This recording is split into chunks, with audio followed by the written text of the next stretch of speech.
Okay, so coming back to the classifications of the transaction, that is the second basic concept of FEMA, which deals with the classification of the foreign exchange related transactions. We have the current account, capital account, and along with this, whatever are the provisions of capital account and current account, their classifications and the treatment. There is a third treatment also given in the form of liberalized remittance scheme. It's as you know that 1991 was the year of LPG, liberalization, privatization, and globalization. So, with the changing spirit of time, we had this liberalized remittance scheme, which does not alter the provisions of capital and current account. It only improves the limits of the money with which you can send or receive internationally without the RBI's interference. Okay, so these are the three parts of this particular slide which I wanted to talk about. And let us talk about the current account transaction which are part of the section 2 of FEMA Act, section J. And so what are the transactions which comes under the purview of current account? Are the transactions which are other than the capital account transactions. So I'll explain to you what are the capital account transactions, and they deal with things like foreign trade in goods and services. So when I say foreign trade, I talk of the exports as well as the imports. Then the interests on loans either paid or received, or net income from investments by the non-residents for the investment made in India and the residents investment made outside India. So those kind of transactions are also part of current account transactions. And the remittances related to the dear ones of the residents outside India, the parents, spouses and children residing abroad, or it can be vice versa also. The money sent by the non-residents in India for their dear ones. So these are all part of the current account transactions.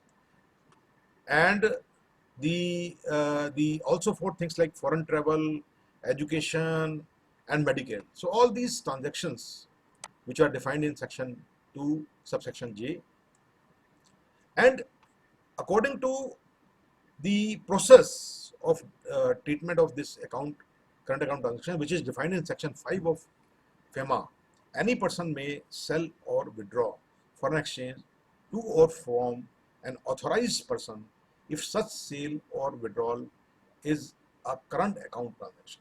So, as far as the current account transactions are concerned, and if they are within the limits, there is no need of taking any permission from RBI or central government.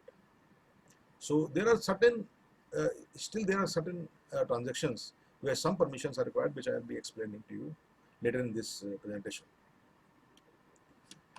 Okay, so under current account also, there are certain transactions which are prohibited. Okay, so there are schedule 1 transactions in current account, like examples are winning from lottery or winning from racing or callback services, money related to callback services. So these are the very few transactions which does not really affect the larger public and the Indian economy. So these are prohibited. And secondly, travel to Nepal or to Bhutan. So Government of India thinks that any travel to Nepal or Bhutan does not require the use of foreign exchange. So it is also prohibited. And any transaction which you are doing with the people resident of Nepal or Bhutan is also prohibited. So there are the 3 types of transactions which are prohibited under FEMA. Now there are certain transactions which require prior approval of central government. Like for example, cultural tours, where the involvement of Ministry of HRD is required, permission has to be sought. And things like advertisements in foreign print media exceeding US dollar 10,000, if the amount is more than $10,000, then Ministry of Finance has to be approached for permission. And also, if you wish to remit prize money, sponsorship of sports activity abroad by a person other than international, national, state level sports bodies themselves, if they are involved, that is a different matter. And if the amount exceeds US dollar 1 lakh. So if it is within 1 lakh, then there is no problem. Otherwise, permission is required from Ministry of Human Resource Development, HRD, Department of Youth and Affairs and Sports. Okay, so these are some very few transactions which actually does not make major difference, and prior approval of the central government is required. Now there are whole lot of current account transactions which require RBI approval, but actually it does not impact day-to-day work. And normally these transactions are very high value transactions which requires RBI approval. They are either high value transactions or they are very weird kind of transactions which logically does not fit into the logic state of mind, logic application of mind. It does not serve that purpose. So these are some of the transactions which requires RBI approval. There is a whole lot of transactions, like for example, gift remittance exceeding US dollar 5,000 per remitter, per donor, per annum, and release of foreign exchange exceeding US dollar 25,000. So there is a list of current account transactions of very high value nature, which you can easily get this list from Google. You can easily get this list. So I will not read it out for you because of the paucity of time. So I will try to be little fast on some of the slides where I would only encourage you to keep handy these lists which are available. There are many others here. Here I would like to tell you a little bit about one of the transactions which require RBI approval, that is the remittance for maintenance of close relatives abroad. And what are these remittances? If they are exceeding the net salary after deduction of taxes, contribution to PF and other deductions of a person who is resident.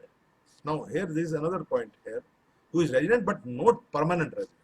I will explain to you what is permanent resident in India, and is a citizen of a foreign country, which is not Pakistan, of course, and is a citizen, or he is a citizen of India, who is on deputation to the office or branch or subsidiary or joint venture in India of a foreign company. And if the remittance for maintenance of the close relative, irrespective of whether a resident is permanent resident or not permanent resident, if it exceeds US dollar 1 lakh per year, so RBI approval is required.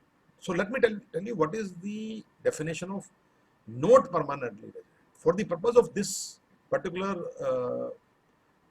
sub-theme of the section, if a person resident in India on account of his employment or deputation of a specified fixed duration, and that duration does not exceed 3 years. Now here intention is there. So intention is there that the intention is not to stay for a long time in India. So he is a resident but not permanent resident. Okay, so this is very important.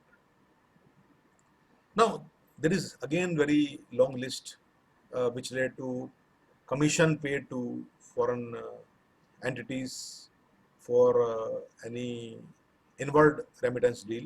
As you can see here, commission that should not exceed US dollar 25,000 or the 5% of the inward remittance. So there are a whole lot of things here which normally relates to high value, but there are certain things like here, as you can see here in this list, release of exchange for studies abroad exceeding the estimate from the institution abroad, or US dollar 1 lakh per academic year, whichever is higher, or the release of exchange. Now this is another very interesting logic based condition, that release of exchange for meeting expenses of medical treatment abroad exceeding the estimate of the doctor in India, or hospital or doctor abroad. Now this is very complicated part to actually implement, but it is there.